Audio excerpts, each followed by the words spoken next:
السلام عليكم، مرحبا بكم معايا في فيديو جديد.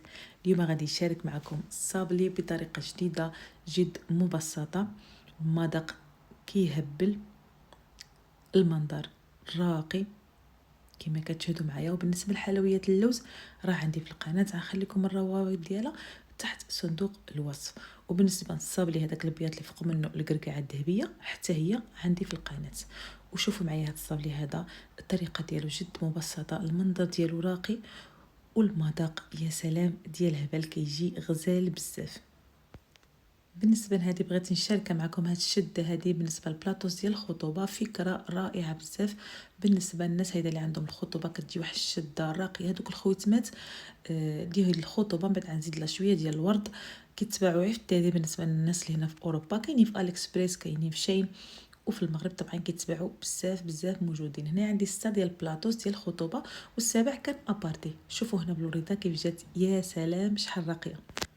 بسم الله، نبداو على بركه الله. بالنسبه للنوغا عندي هنايا سوق فلورنتين اللي هو سبيسيال ديال النوغا.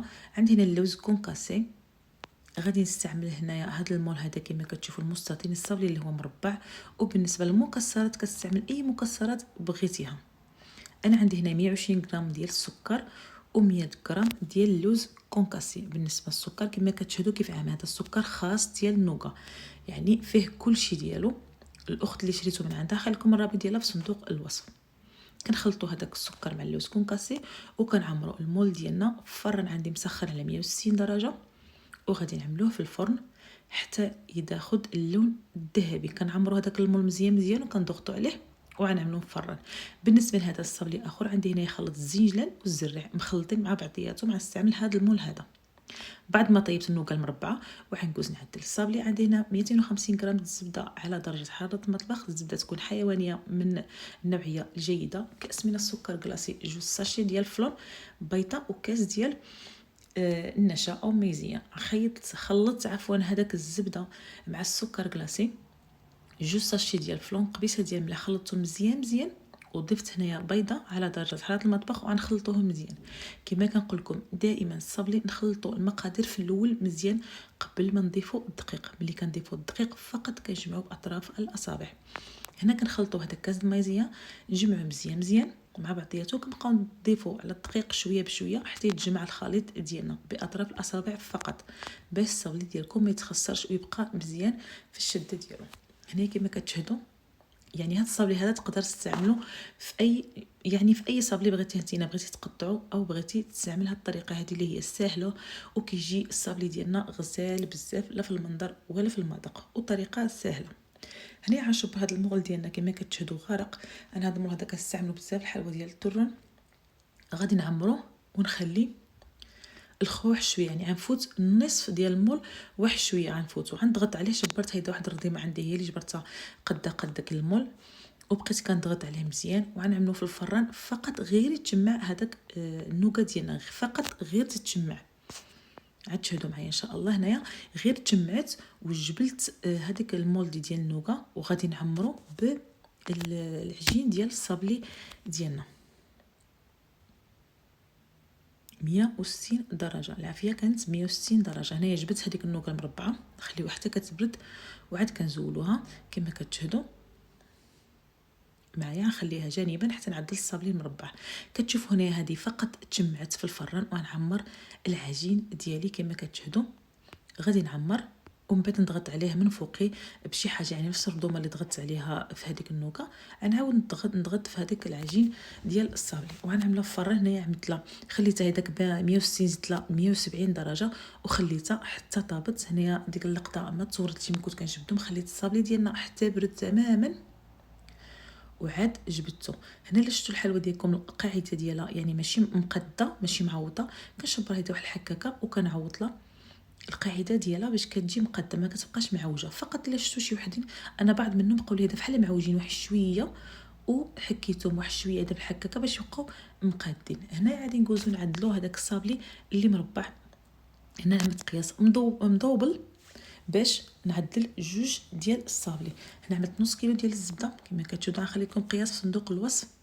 كاس من السكر سنيده اللي هو السكر البني، وكاس ديال السكر كلاصي. الا كان السكر البني افضل، ما كانش نعوضوه بالسكر سنيده لهادي. قبيصه ديال الملح طبعا. هنا عملت ملعقه ونصف ديال مذاق البسكوي. غادي نخلطوا هاد العناصر مزيان مع بعضياتهم. دائما كما كنقول لكم الزبده تكون دائما الصابلي ديالكم باش يجي مزيان، الزبده تكون من النوعيه الجيده. ملي كانت مارغرين الله يكذب عليك شي حد اللي يقول لك مارغرين كيجي به الصابلي مزيون. هنا ملي ضفت هذاك البيض خلطت مزيان الصابلي ديالنا. في الاول دائما كنخلطوه مزيان، وملي كنضيف الدقيق كنجمع فقط باطراف الاصابع. هنا قسمته على جوج وغادي نلويه بلاستيك الغذائي ونخليه في الثلاجه يرتاح شي شويه. كتشوفوا اللون ديالو كيجي بحال قهوي شويه بداك السكر البني، حتى المذاق كيعطي رائع في الصابلي ديالنا. هنايا غادي نطلق هذاك العجين ديالنا. عندي هذيك الشبكه بالصابلي ديالنا كيجي مقاد. انا دائما الصابلي ملي كنقطعو كنعملو في مجمد باش كيجينا التقطيع ديالو كيجي مقاد وما كيتخسرش معايا. كيما غادي نقطع هذا مربع خليته غليظ شي شويه حيت ما لصقش جوج مع بعضياتهم. الا كنتي غتلصق جوج مع بعضهم فخصك تعدلو رقيق شي شويه. كيما غتشوفوا معايا هذيك الدميعات، الدمعه اللي غنقطع بمولد ديال الدمعه اللي فيه بيستاشيو، هذاك راه قطعته رقيق حيت لصق جوج مع بعضياتهم بالكريمه ديال البيستاش. هذا الا بغيتي تلصق جوج غتعدلو رقيق على هيدا. انا هنايا خليته غليظ شويه باش ما غادي نلصقش جوج ديال الصابلي، غنخليه فقط هيدا غنلصق فوق منه غير النوغا. يمكن لك تعملوا رقيق تلصقوا بكراميل او بشي تعليكه اخرى وتعمل فوق منها النوغا، كيبقى الاختيار ديال كل واحد. دائما في التقطيع كنصح نخليو ضروري نحاولوا ما امكن ما نخليوش يعني الفراغ ديال العجين. نحاولوا نقدو كما كتشاهدوا، يعني ما كنخليش العجين بزاف وكنهز هذا كما كتشاهدوا في الفيديو واضح، يعني كنهز شي طريف من جهه وكنرقع باش الصابلي ديالنا كنحاولوا ما يشدش منا بزاف. وفي الجميع ديال العجين ديال الصابلي ملي يبقى لنا بحال هيدا ضروري البنات باش ما يتخسرش الصابلي ديالكم كنجمعوه كنطويوه فوق بعضياتو بهذه الطريقه هذه. الا جمعتيه وكورتيه وعجنتيه راه الصابلي ملي كتقطعو تعملوه في الفران كيجيك مبوق كيجي مجمع، ما كيبقاش الشكل ديالو كما قطعتيه. لكن الا قطعتي الصابلي ديالك كامل ديك الطريقه راه ما كيوقع له حتى شي حاجه. هنا الصابلي بعد ما طاب كما كتشاهدوا كنخليوه حتى ياخذ اللون الذهبي. هذه هي ديك الدميعه اللي خليتهم رقاقين، هادو عملتهم غلاطين شي شويه وهذوك الدميعات عملتهم رقاقين.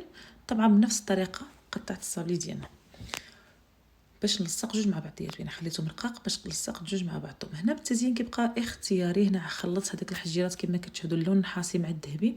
ها هي النوغا ديالنا اللي عاد نعدل بها الصابلي مربع تبارك الله ما شاء الله كتجي غزاله بزاف مذاق يا سلام ديال الهبل. هنا غنلصق بالكليكوس، تقدر تلصق باي تعليكه عندك. بالنسبه للكليكوس هذا سبق لهم الناس سقسوني عليه، هذا راه كليكوس ماشي من هنايا شريته صراحه، هذا اختي كتصيفطو لي من لندريس عنو تمناقش جبرته في امازون، ولكن في امازون بشي 11 اورو هاد الطوبو صغير وبشي 11 اورو.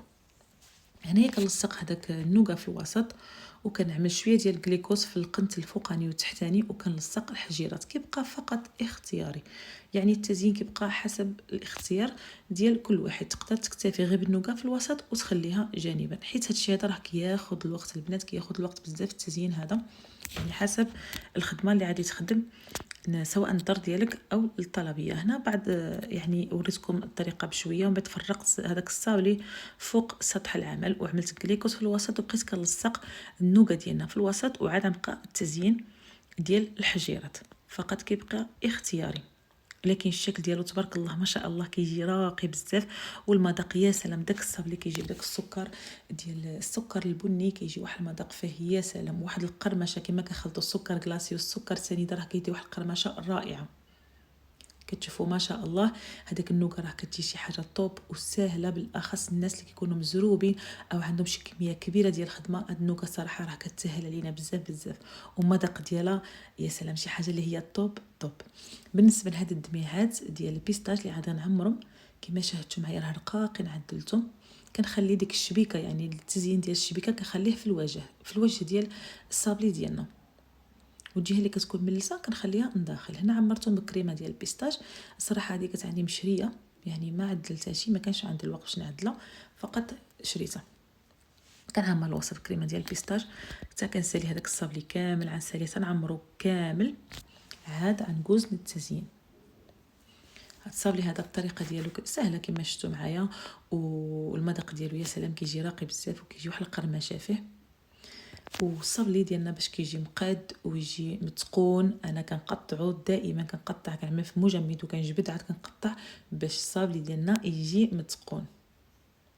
هنايا شبات الشوكولا بيضاء بعد ما ساليتهم كاملين وكنلصق، كنعمل هذاك الشوكولا بيضاء في الوسط ديالها اللي هو كيكون مجنب، وكنلصق البيستاج مهرمش، يعني بيستاج، اللوز، اي حاجه كانت عندك. هذا بيستاج اللي كيتسبع مقطع مربع تقادى لي، فقط شبرت البيستاج وهرمشته شويه في الماكينه. لكن كنصيحه يعني اي حاجه عتفندوها، يعني اللوز او اي فواكه جافه اللي هي اي مكسرات اللي هي عتهرمشوهم، دائما ملي تهرمشوهم في الماكينه خصكم تغربلوهم باش هذيك الغبار ديال مثلا ديال البيستاج ديالنا ما يوسخش الحلوى ديالنا. هذيك الغبار ملي كيطيح في الحلوى بحال اللي كيوسخ المنظر ديال الحلوى، ما كيبقاش المنظر ديالها راقي.